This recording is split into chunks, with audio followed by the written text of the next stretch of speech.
first leg of the quaddie here at Belmont Park. It is over 1,000 metres, and I'm really looking forward to this race because we've got a few horses in form, and I speak of Sebring Lane, which has now won 2 in a row, and we know that Roman Fighter is a good sort.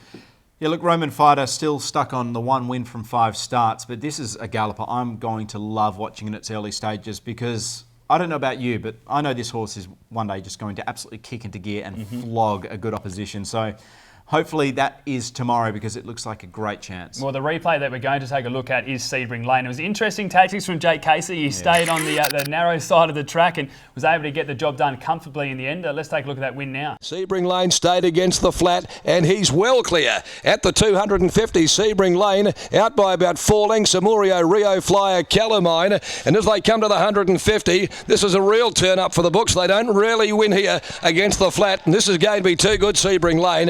Sebring Lane, brilliant win, wants to change stride a bit late in the race, but absolutely towed them up. It was a bold move. A lot have tried that in the past few years, and I don't think any have paid off. No. Travanator went up that side once and was beaten when it was a favourite. So maybe that's the class of where Sebring Lane is at. Company Exchange came from that race well beaten, and it won on Saturday. So it all looks good for this galloper. You mentioned the thoughts around Roman Fighter as well. If that horse does show up, it should be pretty hard to beat.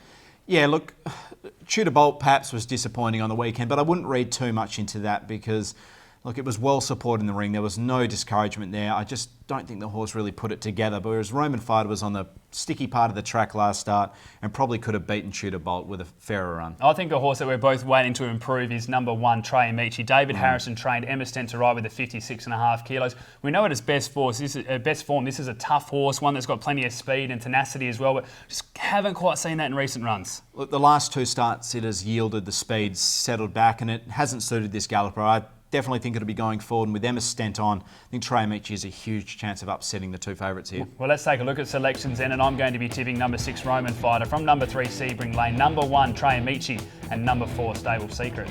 A popular trifecta. I'm 6 Roman Fighter on top from 1 Trey Amici and the 3 Sebring Lane, and for 4th, number 10, One Off the Wood. Race number 6 at Belmont Park. It is over the 1,200 metres of Perth Racing TV handicap. And don't forget, you can go to the website and watch all of the race replays for free at the top right-hand side on the little TV there. And one you might want to look at is a horse that was in very good form at last campaign, and that was Meteoroid, which the runners around it continued to win as well. Yeah, form looks excellent at the moment, doesn't it, with Meteoroid? We've got horses like Tudor Bolt, who had beaten, flogged Our Finest Moment, who was in some terrific form this winter. So drawn nicely, Lucy Warwick on board. You'd like to think that Meteoroid can really perform here. The recent trial was really good as well, but the replay that we're going to take a look at was its last win at Ascot. This was on the 24th of December, and it beat a horse, Our Finest Moment, which went on to some really good races as well. Beat it by 2 lengths, so let's take a look at that run now. Our Finest Moment to the outside correspond, and Ripper Red's the widest of them all with upside down. Bob switching back towards the rail. Meteoroid has kicked away though with 150 to go. Meteoroid shook off Walbrook,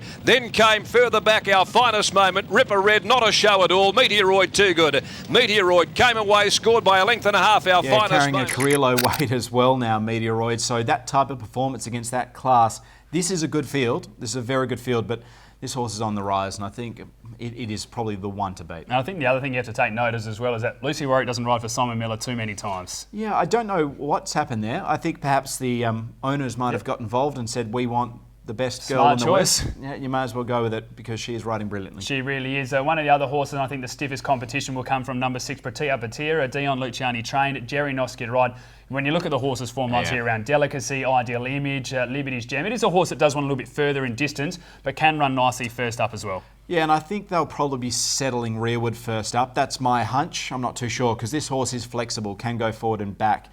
I think if it goes back, it would just give the ascendancy to some of the others, but this horse has, look, statistically doesn't look great in terms of what it's meeting, but it has raced against the best of the best, and it is destined for a Saturday victory this campaign. Another horse with what you just know, you know what you're going to get from is Dan Morton's Cadenza here. Jordan Turner to ride, so just the 55 kilos. Again, form lines around Top Show, Queen of Choice, and also Planet Claire. So we know that she's going to be attacking the line strongly. Yeah, the key here is bringing it back to the 1,200 metres, and I think it is certainly much more capable at this distance. It is bumping into some sharp ones, and while we're on that subject, the 3 Castle Retreat, this is a Saturday horse and shouldn't be back at this level, but just struggling a bit at the company it's in. They've been going back in recent times, and again, last night obviously didn't help from barrier 16, but in a field like this, with, as you said, a Saturday horse, do you go forward and have a genuine crack? Look, the horse has been rejuvenated a little bit, settling rearward, but just perhaps looks a little bit stale at the moment. So maybe if they try and just change it up again, it might reinvigorate this horse. Well, let's take a look at selections then for race number 6. I'm going to be tipping number 6, Petite Upper from number 12, Meteoroid, number 8, Cadenza, and number 1, Held of the Painter. I'm 12 Meteoroid on top from the 6 Pret a Partir, number 3 Castle Retreat, and the 8 Cadenza. Race number 7 at Belmont Park. It is over the 1,200 metres, and Ian, I found this one of the tougher races to take a look at, especially because horses that I do like that I think are proven are coming in without trials and just not sure where they're at the moment in their campaigns. Yeah, and some of the better chances are carrying a lot of weight. Horses like Warzars carrying a career record weight, as well as Blitzum Someday, career most by 3 kilograms. They are the class gallopers, but there's a few on the rise. It's a very murky field. It really is a tough one to analyse. One horse that's been consistent its last 3 starts, 2/3 and a victory, is number 5, It's It. It was racing from a wide gate last start, lost by 2 lengths, but let's take a look at the final stages of that race now. Last and out deepest of them all at the top of the home straight. At the 300, Idealist led by 2 lengths to Stephens Dom and Mega Factory. Con Job near the inside. Followed further back, It's It. Idealist tackled by Mega Factory. 150 to go and he ducked in quickly across the path of Stephens Dom. Con Job keeps coming. Mega Factory still ducking in. Con Job picked him up on his inside. Con Job. They're drawn nicely here, It's It, so should get a nice run. Last start it was caught 3 wide. Midfield, the previous start was a victory by a length and a half with Pat Carberry on board. So back to that combination, should be in the finish. Number 9, Nat the Fife. Nat Fife is meant to be playing for Fremantle this weekend, returning. This horse returning the same week as well. Can we read into an omen bet? Perhaps, but the barrier is tricky. Still at the 58 kilograms, hasn't placed above the 57.5. The form is consistent, but whether this horse has improved between campaigns remains to be seen. What about number 2, Blitzum Someday then? You talked about this horse, and now trained by Brian Kersley. Does have the career weight. We know the form lines are there, but will it be able to handle it? Yeah, it's a very tricky thing to consider. This horse will go forward, and I think it will be suited by that position, but the weight is a real concern, but class can trump all of that. And number 10, Walksar for Steve Walsh. Sean McGrady to ride as well. Again, when you look at the form lines, Binky Toy, Lunar Eclipse and Proper Antis, this is a horse that will be going to Saturdays. Yeah, very similar form lines with the 2 Blitzum Someday. Has drawn a little bit wide in a career record weight, but I believe it can get it done. That's my concerns when we take a look at the selections, but I am going to be going with number 10, Walksar. From number 5, It's It. Number 2, Blitzum Someday. And number 9, Nat the Fife. Having a throw at the stumps here with a 13 Smokin' Bear on top from 2 Blitzum Someday, number 10 Warzar, and the 9 Nat the Fife. Race number 8 at Belmont Park. It is the final race of the day, and it's over 1,400 metres. And a really interesting tactical race, because we do have a few horses that will go out strong early, and then a few that like to swoop, like the last start winner in Little Shadow. Yeah, this is the best race in the day, in my opinion. It is filled with talent from top to bottom, and I found it very hard to assess. Little Shadow's last start was awesome, and that's what, she can produce on her day, but the blinkers did go on last start. She still hasn't won above 56.5 kilograms. She won by 2 lengths, as you mentioned. Carrillo's come out and won since then at Kalgoorlie. So let's take a look at that victory now. Carrillo bustled into the straight from the key cutter. Rock Lane Sanctitude. Back on the inside, Novello from last has cut the corner. And then Little Shadow down the outside. Carrillo led them with 150 to go from the key cutter. Look at Little Shadow. Little Shadow's descending upon them. It's swept up, grabbed the lead in the shadows of the post, thank you. And Little Shadow too good. Little Shadow blue. Yeah, as I mentioned, I think it was all suited there for Little Shadow. It's coming off this break now a fortnight. 9 attempts, no wins, 2 placings. So definitely prefers the extended breaks. Best race of the day, as you mentioned, plenty of chances. So let's run through a few of these because there is plenty to talk about. Start with Duranta, number 2, Zoe Tomtea, number 11, Nardini. Where are they at? Which one do you prefer? Look, I've had them quite similar, to be honest, but the 2 Zoe Tomtea, given what she accomplished last campaign, she's down in the weight now, which is more comfortable for her. I would be surprised not to see her finish in the top 5. You threw out number 1, Midnight Shimmer, last start at a nice price. Finished 3rd that day, drops to the 1,400 metres now. Is that a positive? No, it's negative. I don't think it'll run a place. Number 3, Phantom Choice, been in very good form as well. And you look at the recent form lines, finishing only a length behind coming back, which would tap the line strongly to finish 2nd on Saturday. Yeah, racing so well at the moment. It was a tough decision for me to leave this out because it has raced so well. The margins of defeat have been negligible.